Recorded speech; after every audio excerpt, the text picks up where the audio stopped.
welcome to my beautiful YouTube family. Spoken English course day 29th, and this course is brought to you by Ocean English Academy. आज मैं आपको grammar और vocabulary ना पढ़ाकर आपके उन 3 questions का answer देना चाहती हूँ जो मुझे हर वीडियो के कमेंट सेक्शन में मिलते हैं। पहला, मैम मेरे को इंग्लिश बोलने से बहुत डर लगता है, मुझे नहीं लगता मैं कभी भी इंग्लिश बोल पाऊंगा। सेकंड क्वेश्चन, मेरी इंग्लिश बहुत वीक है, मैं बिल्कुल बिगनिंग से सीखना चाहता हूँ, कहाँ से शुरुआत करूँ। और थर्ड, सबसे कॉमन क्वेश्चन, मैं इंग्लिश पढ़ लेता हूँ, समझ लेता हूँ, लिख लेता हूँ, पर बोलने में बहुत हेजिटेशन होती है, बहुत डर लगता है। कभी बोलने की कोशिश करता हूँ, मैं बीच में रुक जाता हूँ, उससे मेरा कॉन्फिडेंस बिल्कुल कोलैप्स हो जाता है। क्या फीजिबल सॉल्यूशंस होने चाहिए? इस वीडियो के एंड होने तक आपके स्पोकन इंग्लिश से रिलेटेड 99% डाउट्स बिल्कुल क्लियर हो जाएंगे, क्योंकि मैं आपके साथ एक प्रॉपर गाइड शेयर करना चाहती हूँ 3 स्टेप्स की, जो इंग्लिश सीखने से बोलने तक की जर्नी आपको तय करने में मदद करेगी। क्योंकि मैं आपके साथ अपने 10 सालों का एक्सपीरियंस शेयर करने वाली हूँ इंग्लिश सीखने का और सिखाने का। ये एक साइंस है, एक लॉजिकल एक्सप्लेनेशन है कि अगर आपको इंग्लिश लैंग्वेज पर मास्टरी लेनी है तो एग्जैक्टली किन स्टेप्स से होकर जाना पड़ेगा। आप बस पूरी शिद्दत से उन स्टेप्स को फॉलो कीजिएगा और अपनी इंग्लिश फ्लुएंसी को बिल्ड होते देखिएगा। चलिए वीडियो शुरू करते हैं। अगर आप एडवांस लर्नर हैं तो वीडियो को इस टाइम स्टैम्प से देखना शुरू करें, और अगर आप बिल्कुल बेसिक लेवल से अपनी इंग्लिश को इम्प्रूव करना चाहते हैं तो सबसे पहले डिस्कस करते हैं उस क्वेश्चन का आंसर कि मुझे इंग्लिश बोलने से डर लगता है, मुझे नहीं लगता मैं कभी भी इंग्लिश बोल पाऊंगा। ये आप खुद डिसाइड करें ये स्टोरी सुनकर। एक बार मिस्टर शौकीन के पास, आप जानते हैं ना मिस्टर शौकीन को, उनके बारे में हमने इस कोर्स के डे 1 में जाना था। तो मिस्टर शौकीन के पास उनके मैनेजर आते हैं और वो उनसे कहते हैं कि मिस्टर शौकीन, आपको 10,000 लोगों के सामने इंग्लिश में प्रेजेंटेशन देनी है, आपके पास 15 डेज हैं, आप तैयारी शुरू कर दें। अब मिस्टर शौकीन कहते हैं, इंग्लिश में प्रेजेंटेशन इतने सारे लोगों के सामने? सर मैं नहीं दे पाऊंगा, मैं तो बस अभी इंग्लिश सीख रहा हूँ, मुझे बहुत टाइम लगेगा, ये नहीं हो पाएगा मुझसे। अब मैनेजर कहते हैं, ठीक है कोई बात नहीं, मैं ये रिस्पॉन्सिबिलिटी किसी और को दे देता हूँ। वैसे इसका इंसेंटिव 10 लाख रुपीस था, क्योंकि इस प्रेजेंटेशन से कंपनी को बहुत बड़ा बेनिफिट होने वाला है, तो जो भी प्रेजेंटेशन डिलीवर करेगा उसको ये 10 लाख रुपए मिलने थे। ये कहकर मैनेजर जाने लगते हैं। अब मिस्टर शौकीन के दिमाग की बत्ती जलती है और वो कहते हैं, सर 1 मिनट, क्या कहा आपने? 1 लाख लोगों के सामने बोलना है ना? मैं बोल लूँगा, कोई बात नहीं। इसको बोलते हैं पैराडाइम शिफ्ट। मतलब जो आपका बिलीफ सिस्टम था, और बचपन से वो बिलीफ सिस्टम ये बोल रहा था कि इंग्लिश बोलना एक बहुत डिफिकल्ट टास्क है और शायद मैं ये कभी ना कर पाऊँ, वो सिर्फ 2-3 मिनट की कॉन्वर्सेशन में बिल्कुल चेंज हो गया, क्योंकि अब हमें हमारा बेनिफिट दिख रहा है। इसका मतलब ये हुआ कि अभी जब हमें इंग्लिश सीखने के पैसे नहीं मिल रहे तो हम अपना 100% दे ही नहीं रहे हैं। अगर 100% देंगे और आपका दिमाग और दिल दोनों आपको सपोर्ट करेंगे तो आप इंग्लिश सीख भी सकते हैं और बोल भी सकते हैं। You have immense potential, you just need to learn how to channelize your energies. आपके पास पोटेंशियल तो बहुत है, पर आपको बस ये सीखना है कि आपकी जो एनर्जी है उसको किस डायरेक्शन में और किस तरह यूटिलाइज करना है जिससे रिजल्ट आए। मिस्टर शौकीन 15 दिन और कुछ नहीं करने वाले हैं, वो बस अब इंग्लिश सीखेंगे, प्रैक्टिस करेंगे और प्रेजेंटेशन देकर 10 लाख रुपए कमा भी लेंगे। पर आप इन 10 लाख रुपए के बारे में ऐसे सोचें कि अगर एक बार इंग्लिश इंप्रूव हो गई तो आपका सोशल स्टेटस इंप्रूव होगा, आपके पास जॉब अच्छी हो जाएगी, आपका एक ड्रीम कि मैं बहुत फ्लुएंट इंग्लिश बोलूँ वो पूरा हो जाएगा। जब आपके पास मोटिव आ गया तो लैंग्वेज सीखना 100% पॉसिबल है। आप क्या करते हैं अगर आप मिस्टर शौकीन की जगह होते? तो यहीं से आते हैं अपने रूल नंबर 1 पर, और रूल नंबर 1 है build your English brain. Build your English brain मतलब ये है कि अगर आपको इंग्लिश समझने में भी प्रॉब्लम है या आप लिख भी नहीं पाते हैं तो इंग्लिश बोलना एकदम से पॉसिबल नहीं है। हमें स्टार्टिंग के 79 आवर्स स्पेंड करने हैं अपने ब्रेन में इंग्लिश लैंग्वेज को इंस्टॉल करने के लिए, लैंग्वेज को फीड करने के लिए। क्योंकि अगर दिमाग में लैंग्वेज होगी तभी तो जुबान पर आएगी। अगर दिमाग ही खाली है, उसमें इंग्लिश के वर्ड्स नहीं है, सेंटेंस कंस्ट्रक्ट करना नहीं आता या कंस्ट्रक्ट करना थोड़ा थोड़ा आता है तो बोलने में उसको बहुत ज़्यादा दिक्कत है, इसका मतलब हमने मेहनत नहीं करी है। बैकग्राउंड में सब एम्प्टी है, बिल्कुल खाली है। तो पहले दिमाग में लैंग्वेज को इंस्टॉल करते हैं, और आप जब ये काम कर रहे हो तब बिना बात की वरीज से बिल्कुल दूर रहें कि अरे वो तो बहुत अच्छी इंग्लिश बोल रहा है, मैं तो ऐसे नहीं बोल पा रहा हूँ, उसकी तो प्रोनाउंसिएशन बहुत अच्छी अच्छी है, उसका तो सिलेक्शन ऑफ वोकैबुलरी बहुत ही ज़्यादा सोफिस्टिकेटेड है, मैं तो बड़े बेसिक से वर्ड्स यूज़ कर रहा हूँ, पता नहीं मैं सही बोल रहा हूँ या गलत बोल रहा हूँ। क्या हो रहा है इस सिचुएशन में? You are comparing your chapter 1 with someone's chapter 20। ये कुछ इस तरह का है जैसे हम अभी गिनती सीख रहे हैं और उम्मीद कर रहे हैं कि 12वीं कक्षा का एग्ज़ाम 33% देकर हम पास कर लेंगे। इसीलिए आप लॉजिकली समझे, 79 आवर्स आपको सिर्फ लैंग्वेज फीड करने में स्पेंड करने हैं, इंस्टॉल करने में स्पेंड करने हैं अपने ब्रेन में। और 79 आवर्स में से 20 आवर्स का कंटेंट आपको इसी चैनल पर ऑलरेडी मिल जाएगा, बिल्कुल सीक्वेंस में। आप इस पूरी प्लेलिस्ट को इस वीडियो के एंड होने के बाद चेक कर सकते हैं। और फ्यूचर में हम बहुत सारी ऐसी वीडियोस अपलोड करते रहेंगे जो आपका इंग्लिश ब्रेन बिल्ड करने में आपको हेल्प करेंगी। और इस रूल को एंड करते हैं एक बहुत सुंदर कोटेशन से अब्राहम लिंकन की, जिसमें उन्होंने कहा है, Give me 6 hours to chop down a tree and I'll spend the first 4 sharpening the axe। मतलब अगर आप मुझे 6 घंटे देंगे ना किसी पेड़ को काटने के लिए, तो मैं पहले 4 घंटे में सिर्फ अपनी कुल्हाड़ी को ही पहना करूँगा, क्योंकि अगर कुल्हाड़ी पहनी हो गई तो पेड़ काटने में प्रॉब्लम नहीं होगी। लैंग्वेज अगर ब्रेन में आ गई तो सेकंड स्टेप की बात करें। और सेकंड रूल है बिल्ड योर स्पीकिंग वॉइस। देखो, 2 अलग अलग रूल्स हैं। पहले रूल में बहुत सारे डिफरेंट रिसोर्सेज से जो भी जहां से भी सीखने के लिए मिल रहा है आपने उसको दिमाग में डाला। दूसरे स्किल में दिमाग में जो डाला है उसको जुबान तक लाना बहुत जरूरी है। Knowledge is not power, implication of knowledge is power. आपने ये एनालाइज किया है कि रूरल एरियाज में बहुत सारे टीचर्स होते हैं जो ग्रामर पढ़ाते हैं, उनकी ग्रामर बहुत अच्छी होती है पर वो फ्लुएंट स्पीकर नहीं होते। बहुत सारे लोग PhD पढ़ रहे होते हैं, उनकी ग्रामर, वोकैबुलरी, लैंग्वेज की ऑल ओवर नॉलेज बहुत स्ट्रांग है, पर वो इंग्लिश में बात करते टाइम अटकते हैं, हेजिटेंट फील करते हैं या बहुत फ्लुएंटली अपने आप को इंग्लिश में एक्सप्रेस नहीं कर पाते। क्यों होता है ऐसा? दिमाग में तो भाषा है, पर दिमाग से जुबान तक लाने के लिए जो प्रॉपर मेजर्स लिए जाने चाहिए थे वो नहीं लिए। इसीलिए स्पीकिंग वॉइस बिल्ड करना, मतलब इंग्लिश बोलने की प्रैक्टिस करना बहुत ज़रूरी है।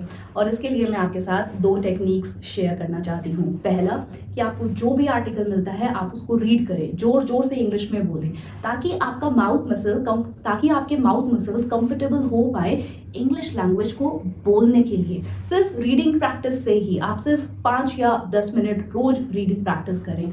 और उसके बाद सेकंड लेवल पर आपका जो एक्शन होना चाहिए वो ये होना चाहिए कि जो भी आपने रीड किया है अब आप इसको अपने शब्दों में एक्सप्रेस करने की कोशिश करें। आप इस एक्टिविटी को सिर्फ 21 डेज कर लीजिएगा और सिग्निफिकेंट इंप्रूवमेंट देखिएगा अपने इंग्लिश बोलने के कॉन्फिडेंस में।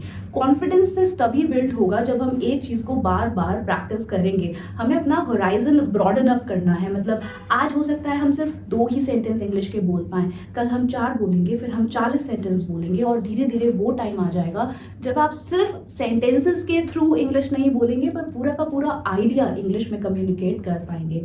चलिए इसको इलिस्ट्रेट करके आपको दिखाते हैं। एक व्हाट्सएप ग्रुप बनाएं और उस ग्रुप में अपने उन फ्रेंड्स को ऐड करें जो आपके साथ स्पीकिंग प्रैक्टिस करते हैं, या अगर कोई भी ऐसा बंदा नहीं है तो किसी फैमिली मेंबर को ऐड करें और फिर बाद में रिमूव कर दें। अब इस ग्रुप में जब भी आपके पास नॉन प्रोडक्टिव आवर्स हो, मतलब जब भी आप बिल्कुल फ्री हैं, आपके पास कोई काम नहीं है करने के लिए, तो इंटरनेट से एक स्टोरी कॉपी पेस्ट कर उस ग्रुप में शेयर करें। 21 स्टोरीज आपको उस ग्रुप में सेव करनी है। पहला टास्क कंप्लीट। सेकंड टास्क में आपको अब क्या करना है कि उसमें से कोई भी एक स्टोरी उठाएं। स्टोरी जितनी छोटी हो उतना अच्छा है, क्योंकि हैबिट्स बिल्ड करते टाइम हमें बहुत सारा काम नहीं करना। सारे ऐसे टास्क होने चाहिए जो 10 से 15 मिनट में पूरे हो जाएं, ताकि आपका इंटरेस्ट लूज ना हो। तो एक छोटी सी स्टोरी उठाएं और उसको रीड करें अपने वर्ड्स में। अब आप जब फर्स्ट टाइम रीडिंग करेंगे तो आप कुछ ऐसे रीड करेंगे, once there was an island where all the feelings and emotions lived together. हम क्या कर रहे हैं? हम प्रॉपर रीड कर रहे हैं। अब आप ये सोचो कि अगर एक नेटिव स्पीकर इस सेंटेंस को बोलेगा तो वो कैसे बोलेगा।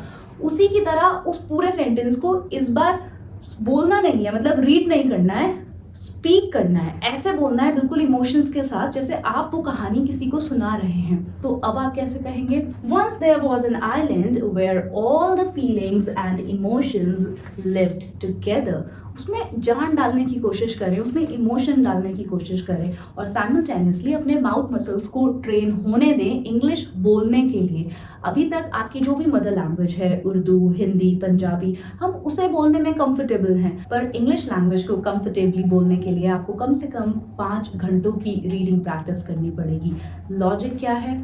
अगर मैं भाषा को देखकर ठीक से रीड करते टाइम फ्लुएंटली नहीं बोल पा रहा हूँ, तो बिना देखे, बिना किसी हेल्प के ऐसे कैसे एकदम से फ्लुएंटली बोलने लगूंगा? तो होमवर्क क्या है कि आप रीडिंग प्रैक्टिस रोज स्टार्ट कर दें, ताकि जब आप इंग्लिश बोलें तो वो स्मूथ साउंड हो, उसमें पॉजेज ना हो, ब्रेक्स ना हो, बीच बीच में आपको रुकना ना पड़े और आप कंफर्टेबली हर वर्ड को बोल पाएं। हेल्पिंग वर्ब्स जो आप पढ़ रहे हैं इस कोर्स में, मेरे साथ जितनी भी वीडियोस आपने देखी हैं उसमें बहुत सारी हेल्पिंग वर्ब्स पढ़ी हैं। जब आप इस तरह स्टोरीज में उन हेल्पिंग वर्ब्स को फिर से पाएंगे तो आप कंफर्टेबली उनको बोल पाएंगे उस सब्जेक्ट के साथ और धीरे धीरे आपकी फ्लुएंसी बिल्ड होनी शुरू होगी। तो आप कैसे बोलेंगे? Once there was an island where all the feelings and emotions lived together.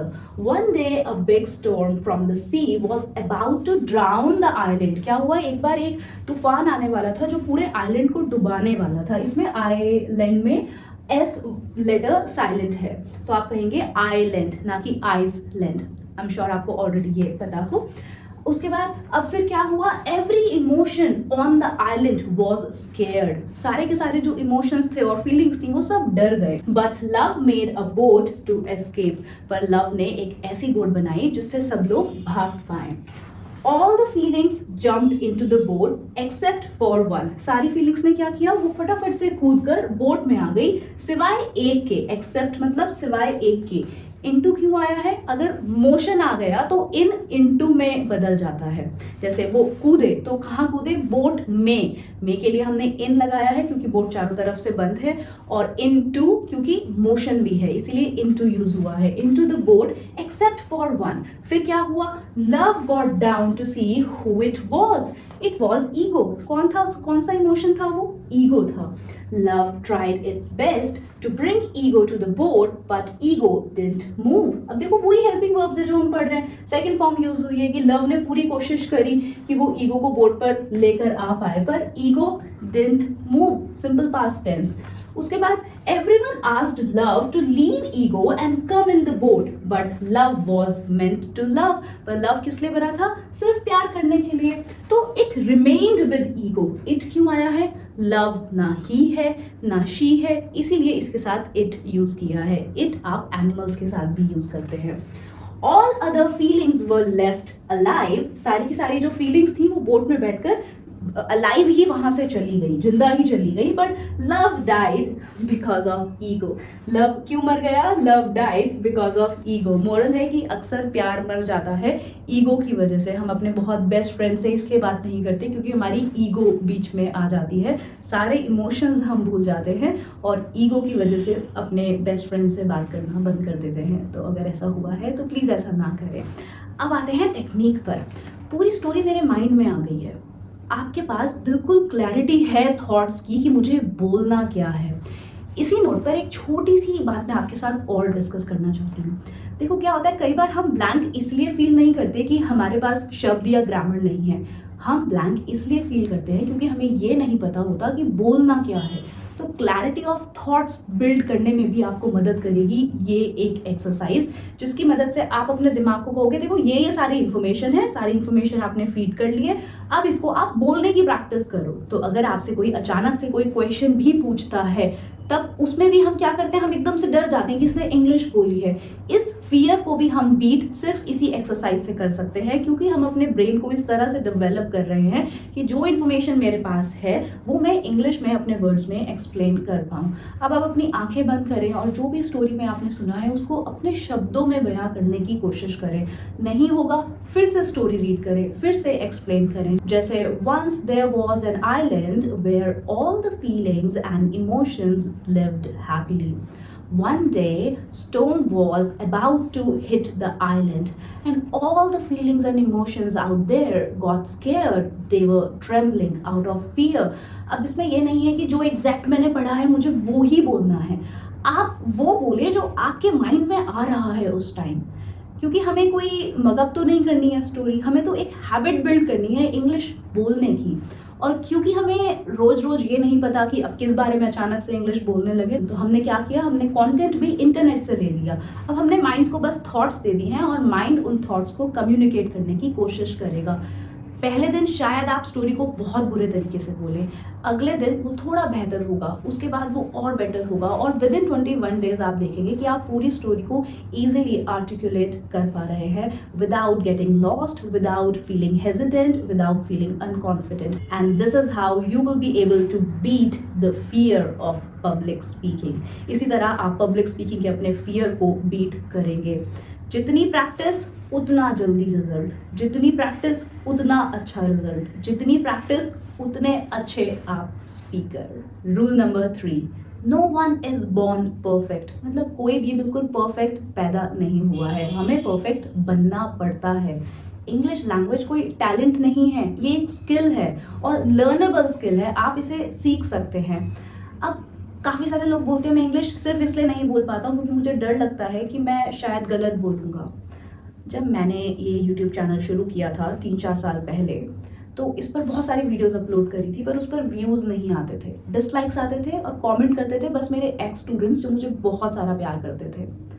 तो अगर मेरी वीडियोस को किसी ने पसंद नहीं किया या मैंने बहुत बुरी वीडियोस बनाई और मैं वीडियो बनाना बंद कर देती, तो क्या मैं आज इस लेवल पर आ पाती कि आप लोगों का इतना सारा प्यार मैं ले पाती? मैं कितनी बड़ी अपॉर्चुनिटी छोड़ देती अगर मैं तब वीडियोस बनाना बंद कर देती। वो बात अलग है कि स्टार्टिंग वाली वीडियोस सच में अभी तक अनलिस्टेड है, मुझे वो खुद वीडियोस देखना बहुत बुरा लगता है, मुझे लगता ही नहीं है कि ये मैं बोल रही हूँ ऐसे बिल्कुल बच्चों की तरह। तो वो वीडियोस छुपी हुई हैं, वो कभी कोई नहीं देख पाएगा अब, क्योंकि उस पर बहुत सारे डिसलाइक्स हैं और लोगों ने एग्जैक्टली लिखा है कि तुम्हें वीडियोस नहीं बनानी चाहिए।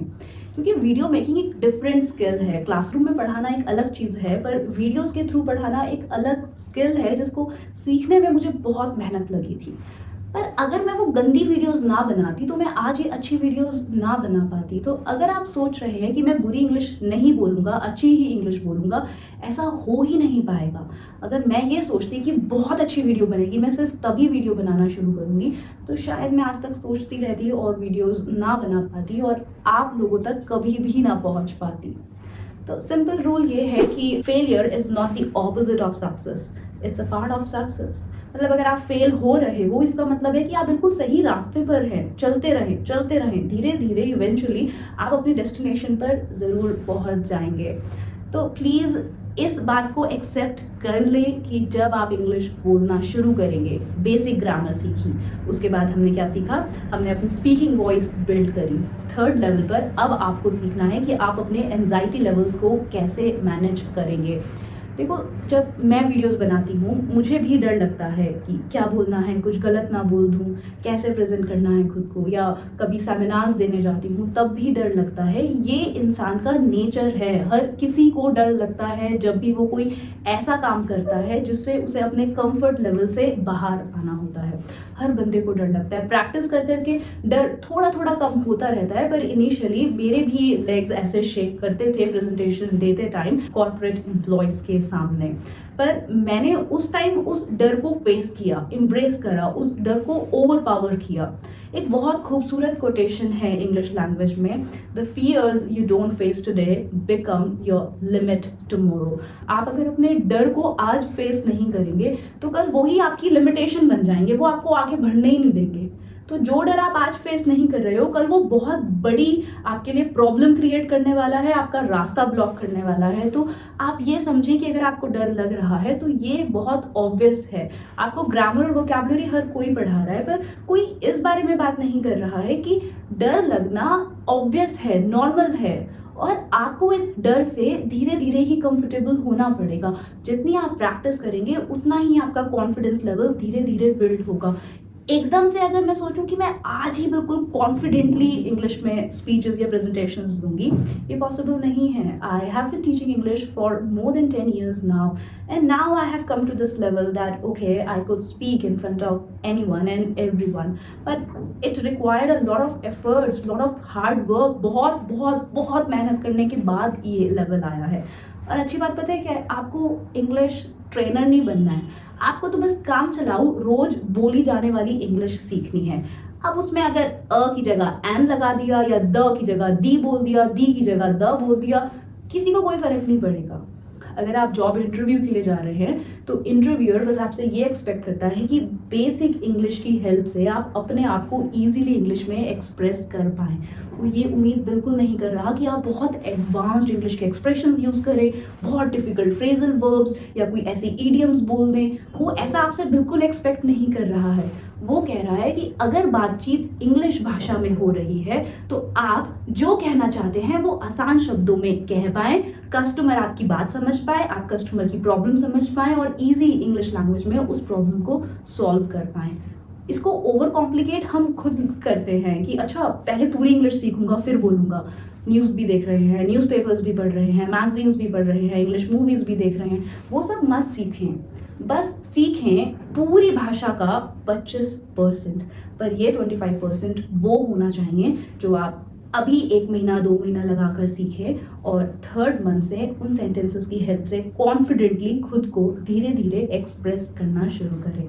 एक लास्ट स्टेप वीडियो को एंड करने से पहले कि जब आप इंग्लिश बोलना शुरू करें तो बहुत हाई रेट ऑफ स्पीच ना हो आपकी, बहुत जल्दी जल्दी बोलने की कोशिश ना करें, बहुत धीरे कर दें अपनी रेट ऑफ स्पीच को। जैसे अगर मैं आपसे बोलना चाहती हूँ कि मैं आपसे कल मिलूँगी तो मैं कहूँगी okay then I will meet you tomorrow, instead of saying okay then I'll meet you tomorrow।